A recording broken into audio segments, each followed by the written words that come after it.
Tem um testemunho. Ó, se quiser baixar um pouco aqui o volume do para não doer o ouvido, pessoal. Essa rosinha rouca aqui.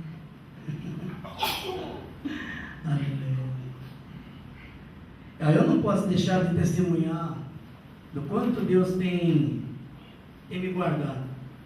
Eu vejo motoristas lá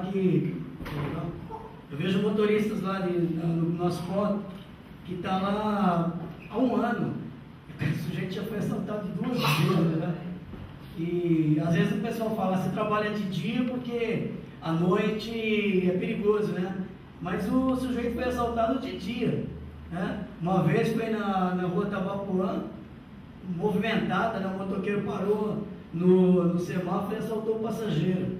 E ele ficou morrendo de medo, porque o passageiro ele é daqueles pessimistas, todo mundo gosta dele lá no ponto, porque quando ele sai com a gente pode falar alguma coisa de bom para ele, porque ele é muito pessimista, né?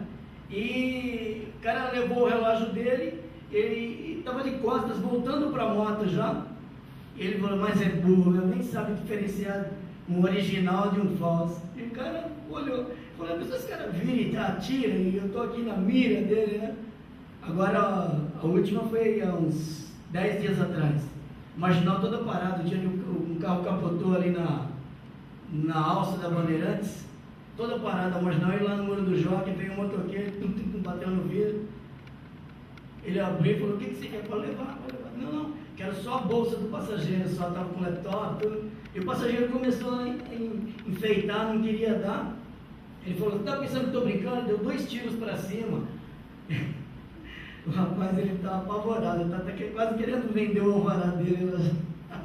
E eu penso, eu falo, Jesus, quantas pessoas já foram, né, assaltadas, ludibriadas, e eu estou 0 a 0, graças a Deus. Quando o pessoal me pergunta, outro dia um sujeito me perguntou, me levou lá para o lado do... Entrou ele e a mulher, um cara meio estranho, né? Me levou lá para o lado do Campo Grande, que chama, lá para trás da Avenida Interlagos, né? Aí ele saiu do ponto e ele já perguntou, você já foi assaltado? Eu falei, não, nunca fui, graças a Deus. Mas olha, se quiser me assaltar, leva o carro, que tem seguro, só deixar eu ir embora. Já falei, dei a dica para ele, né? Se esse cara quiser me assaltar, mas ele não queria, ele estava contando. Mas eu dei graças a Deus, ele é bom. Ó, eu cuido disso aqui, talvez eu nem use, viu, mas porque eu tenho umas loucuras de vez em quando. Até eu estava falando para mim esses dias sobre esse calorzão que nós estamos passando, né? E o pessoal já está preocupado com o ano que vem já. Já pensou o ano que vem como é que vai ser? Mas dizem que o último foi há mais de 60 anos, né? Então eu calculei, bom, se a Terra está dando uma volta, deve ter um buraco aí que nós fica exposto ao forno, né, do Sol, e vai demorar pelo menos mais de 60 anos, né, para ter outro calorzão desse. Então, fica tranquilo que vai demorar. Talvez a gente nem esteja mais aqui, né? Então, beleza. Abra sua Bíblia aí, em 2 Coríntios, 2 carta aos Coríntios.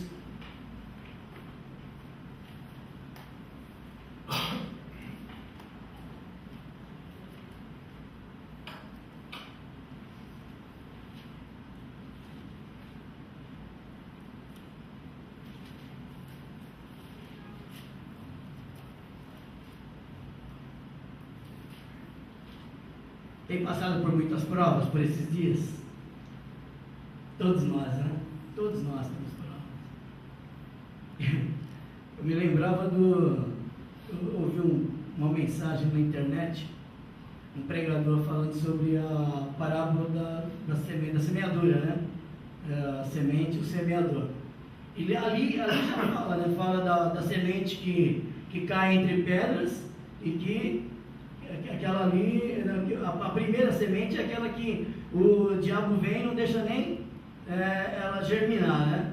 É aquele tipo de semente que vem ao coração, mas a pessoa está distraída, está indiferente, né? Pessoa que não está nem aí, né, com o que está acontecendo com a sua vida e com a vida dos outros, então o diabo vem e rouba a semente. Aí as outras 3 sementes falam daquela que caiu entre as pedras e caiu entre os espinhos, e fala de tribulação, né? E a última semente, que é a semente boa, que dá 30, 60, 100% e com perseverança. Aí eu fico imaginando, será que essa semente, todo esse processo de ser tentado, né?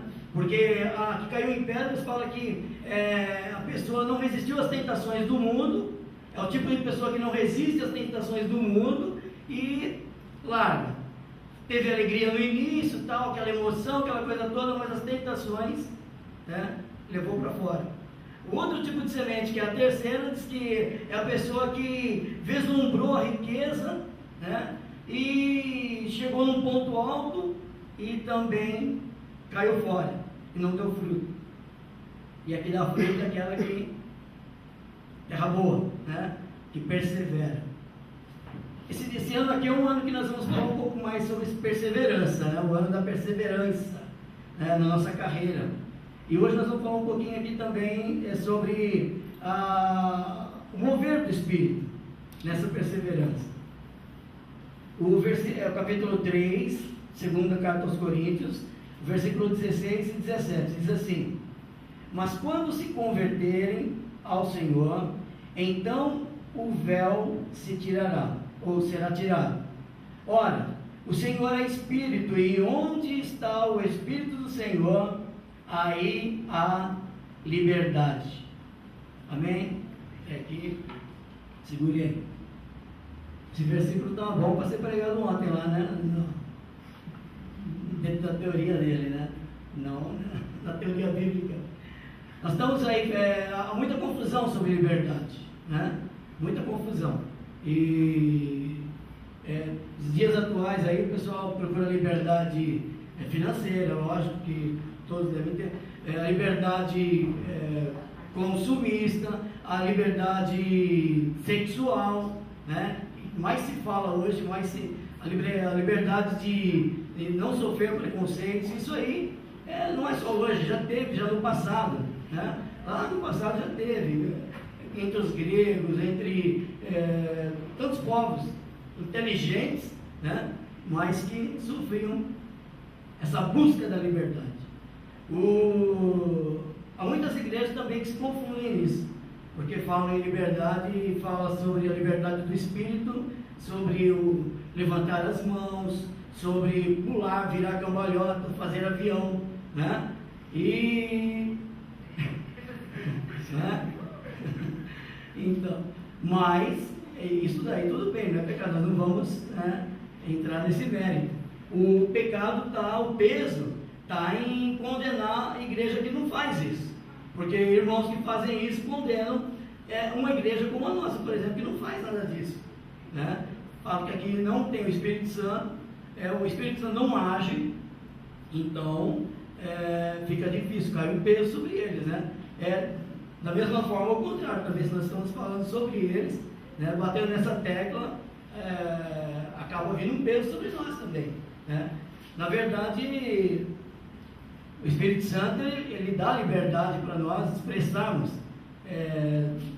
da melhor maneira. Uns choram, outros são introspectivos e se fecham, outros pulam, outros se alegram. Amém. Glória a Deus por isso, né? Mas essa liberdade que ele está falando aqui é uma liberdade que parece que se trata de libertação, né? Porque o contexto aqui que ele está dizendo, Paulo está falando sobre os livros de Moisés, os israelitas, e que o véu estava posto sobre a face das pessoas que ainda ouviram falar nos livros de Moisés, né? E ele diz: onde está o Espírito de Deus, o Espírito do Senhor, aí a libertação. Por quê? Porque no versículo 16 ele diz: quando se converterem ao Senhor, então o véu se tirará. Esses dias aí, agora para frente, nós vamos ter o carnaval, né? E nós vamos ter muitas pessoas, muitas famílias deterioradas. Nós sabemos que aquilo que já é estabelecido como liberdade hoje, no mundo afora, extrapola mais ainda nesses dias, né? Nós vamos ver pessoas engravidando fora do tempo, né? Jovens, adolescentes. Nós vamos ver famílias se separando, porque um foi e o outro não foi. um gosta, outro não gosta, né? Porque fizeram opções diferentes. E a igreja tem que estar preparada para isso, porque, enfim, vai ter muito problema para ser resolvido, a mais do que já tem, né? A mais do que já tem, pessoas com muitos problemas. O fato é que a igreja tem que estar preparada para isso. A igreja tem que estar sadia, preparada para ter uma palavra, para ter um conforto, uma oração, né? Mas tem que estar também preparada para si. A igreja tem que estar preparada em si, para si. Vamos ver. Uma igreja sadia, por exemplo. Qual uma definição de igreja sadia? Uma igreja que tem um bom louvor, uma boa palavra, uma igreja que tem...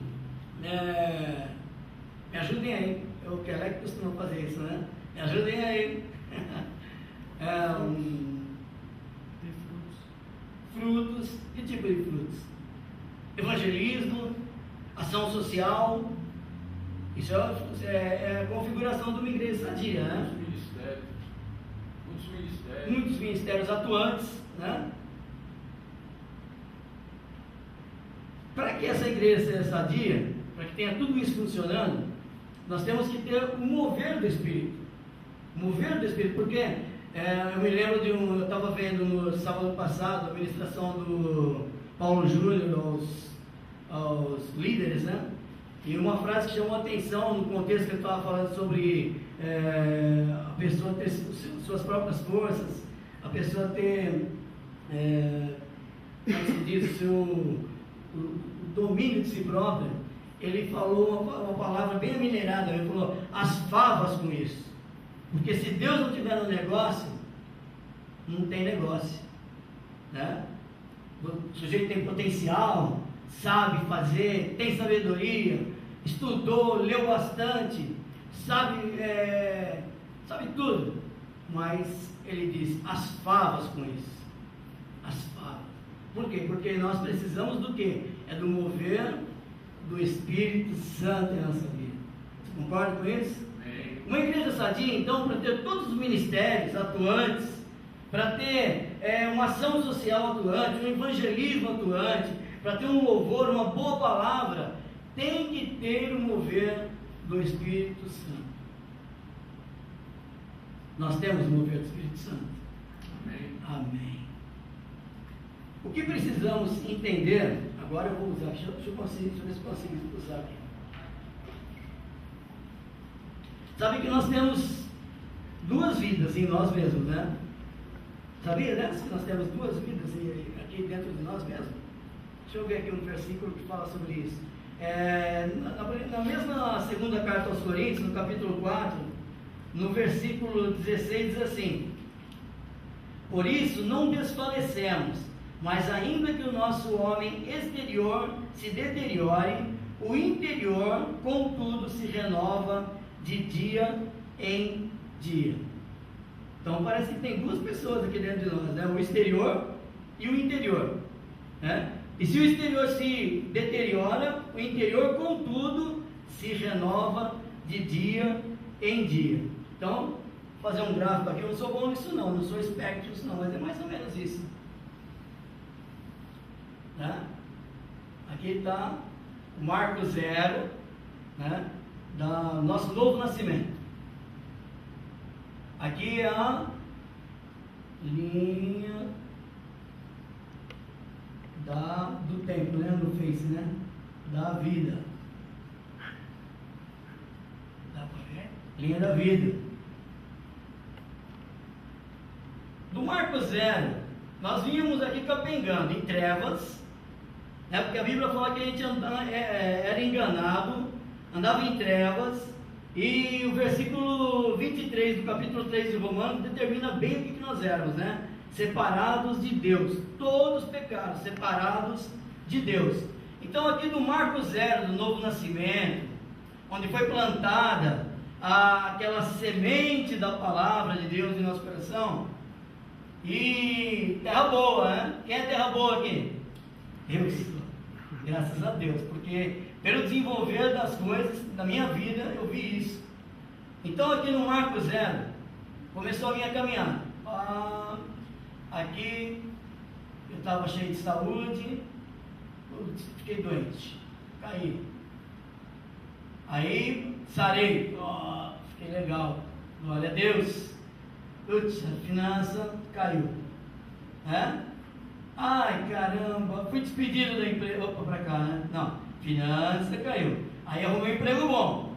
Aqui. Aí fui despedido. Não passei como é que chama nós 3 primeiros meses, não? Na experiência. Aí não passei na experiência. Aí fui aqui, tá tudo bem. Tá, aqui vai em frente. 3 pontinhos e segue a vida. Daqui nós temos, esse aqui é o homem exterior, né? É o gráfico do homem exterior que vai a vida vivendo. Daqui sai o homem interior. Qual é a linha do homem interior? Será que segue esse mesmo padrão, alto e baixo? Não. O homem interior, como diz Paulo mesmo, né? Que tem um destino, o céu, né? Tem um destino. Então o homem interior sai daqui e ele continua a sua caminhada aqui, né? Paulo chama de carreira, né? Carreira, né? Proposta por Deus. O que acontece com a maioria dos crentes é que a sua vida espiritual se embaralha com a sua vida natural. Então ele é tentado a vir para cá, a trazer a sua vida espiritual para cá. Então ele desanima, aí depois ele fica contente, glória a Deus, pula da cambalhota, né? Faz aviãozinho, e depois ele desce de novo quando está doente, quando ficou desempregado, sei lá o que. Vem aqui, e aqui ele fica, ai Senhor, o Senhor está comigo. Não é assim? Não é para ser assim. Por quê? Porque já pensou, as pessoas que estão precisando de nós, lá fora, estão à nossa volta. As pessoas estão precisando de nós, estão à nossa volta, do nosso lado. Quando eles pegam a gente aqui, maravilha, né? Se pegar um crente no alto, tá beleza. É perigoso o cara se converter para a igreja. Mas se pega o cara aqui, embaixo, caído, cansado, desanimado, né? Como é que fica? Então a igreja sadia tem o mover do Espírito Santo, porque o Espírito Santo ele não age fora da palavra. Nós sabemos disso. O Espírito Santo ele traz revelação da palavra. É Ele que ilumina os nossos olhos e cada dia, ele diz aqui, né? O homem interior, contudo, se renova de dia em dia. Dia, sabe? E assim vai. O que nós precisamos, como igreja sadia, nós precisamos fazer é levar esses pontos baixos aqui para o nosso lado espiritual. E não é assim que a gente consegue viver uma doença, passar por uma doença? Não é assim que a gente consegue passar por um desemprego, sei lá, qualquer questão sentimental, emocional, decepção, frustração. Nesse mundo a gente vai ter de monte, né? É igual estacionamento de shopping, eu costumo dizer, né? Às vezes chega lá, tá lotadão, né? Aí você fica esperando uma vaga. Saiu, você tem que esperar, você ficar rodando à toa. Saiu um, você entra. Aí você vai entrar, entra outro na sua frente, né? Oh, mas aí, tudo bem. Fazer o quê? Como diz o bispo que ela é, né? Tem que se segurar aqui, né? Mas é isso que acontece. Sai um problema, sai uma provação, entra outra. Nunca a gente vai ficar sem provação nessa terra. Concorda com isso? Concorda os pastores, né? Então, nós precisamos levar a nossa vida, parece espiritualizar a coisa, né? Mas não é. Não vamos confundir, porque o Espírito Santo, ele fala conosco o que nós precisamos fazer, né? Tá difícil? Tá. Mas a gente tem que saber que nós temos que perseverar, ficar firmes, constantes, naquilo que nós sabemos que é a nossa vocação, naquilo que nós fomos chamados. Então nós temos que entender claramente onde está o Espírito de Deus. Lá fora? Não. Nas paredes? Também não. Ele está em mim e em você. E onde ele está? A liberdade, a libertação. O véu caiu. Se aquele povo que tinha a lei para condenar eles, que a lei veio, mostrando o pecado, tinha o véu, e quando se convertem, o véu cai. Imagina nós, que o Senhor alcançou com mão forte, ele diz lá, estávamos em trevas, no reino das trevas, escravizados, os nossos desejos carnais, nossos pensamentos errados, e Ele simplesmente nos amou, e nos pegou com mão forte, nos arrancou desse reino e nos colocou no reino de luz. Então a nossa vocação começa aí. Então nós entendemos que a nossa vida não acaba aqui, a nossa vida é eterna.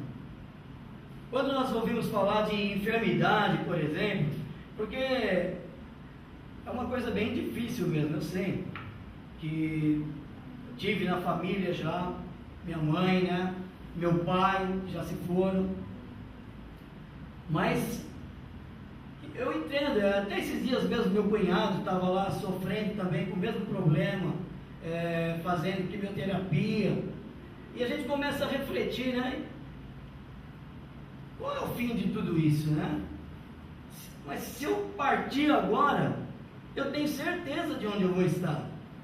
Se você partir agora, você tem certeza de onde você vai estar.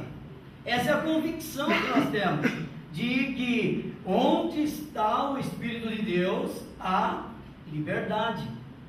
A liberdade, a libertação nos alcançou. E hoje nós somos livres para isso. Provações nós vamos passar mesmo, de todo tipo, seja o mais velho, o mais antigo, seja aquela tentação lá embaixo, ou seja lá em cima também, seja na pobreza ou na prosperidade, seja na doença ou na saúde também. De repente o cara fala, mas eu cheio de saúde, tenho que melhorar minha aparência, minha mulher já não dá mais, tem que separar, ou então a mulher ao contrário, e meu marido está ficando barrigudo, velho, e os caras que passam lá na TV, tudo encorpado, tudo tanquinho, então começa, é aí que o diabo trabalha mesmo, não é? E está à nossa volta. Nós temos que reconhecer que a nossa carreira é para cima, o alvo está lá em cima, e nós temos que viver a vida, mas nós vamos viver sempre olhando de um plano espiritual, ver o que Deus vê, dizer o que Deus diz, entender o que Deus entende. Até um dia nós fizemos uma brincadeira, de fazer um pontinho, era um pontinho assim no papel branco, lá no PG, e a gente perguntou para o pessoal o que eles estavam vendo, Aí o pessoal, um falou que era um pontinho, outro falou que era um amor, um mosquito, outro falou que era uma bolinha, um rabisco, Mas quem já sabia, que no caso da Miriam, que já sabia do negócio, ela falou, estou vendo o pontinho, estou vendo você, que eu estava atrás, estou vendo a parede, estou vendo... A visão de quem já conhecia a pegadinha era bem maior, Então Deus, Ele vê as nossas lutas, as nossas provações, com uma visão muito além da nossa visão. Muitas vezes nós estamos enxergando o problema, seja ele pequeno ou grande, gigante, Muitas vezes nós estamos vendo o problema, e Deus, Ele quer nos levar a palavra pelo mover do Espírito Santo, trazendo revelação, trazendo saúde para nós, porque igreja sadia é família sadia, família sadia são pessoas sadias. Então começa em mim e em você, A igreja nunca vai ser sadia, nunca vai ter ministérios, nunca vai ter evangelismo, aquela coisa toda, aquele mover, se não começar em mim e em você. Não é assim? Tem que começar no pessoal, a pessoa. Então, Deus tem um propósito para a minha vida, e para a sua vida. A nossa carreira é para cima, olhando para o alto, olhando para o alvo, né? Não olhando para o que nós vivemos aqui, porque isso nós vamos passar. Enquanto quem chegar aqui no final, né? Vamos pôr aqui fim, né? É assim? É assim que escreve? Quem sabe inglês aí? Legal, né? Quando chegar ao final aqui continua, acabou, né? Nossa vida não acaba aqui, nossa vida continua. Amém? Tá legal, então vamos cantar uma música e vamos terminar, vamos estar orando sobre isso. Eu estava ouvindo uma palestra de um reverendo aí, muito conhecido aí na IPI, né? O reverendo Hernandes. E ele falou uma coisa interessante. Ele falou, no meio da palestra, para líderes também, que eu gosto muito. Ele falou o seguinte: a soberania de Deus, veja bem, quem é que falou, hein? A soberania de Deus não elimina a responsabilidade humana, né? Então nós temos um Deus soberano que cuida de nós. Ele não vai fazer o que é para mim e você fazer. Perseverar, quando eu já li vários versículos que falam sobre perseverar, é um mandato de Deus dizendo: perseverai, né? Ficai firme. E isso aí Deus não vai fazer pela gente, é nós que temos que fazer. Na revelação que nós recebemos, né, de que nós somos libertos de uma vez por todas do pecado, né? Aquele que está em Cristo, nenhuma condenação há, acabou, rompeu-se, né? As cadeias se romperam. Nós tendo essa visão, nós temos que manter firmes a nossa carreira. Nós vamos poder ajudar muita gente, a começar de mim e de você. Amém? Então vamos cantar.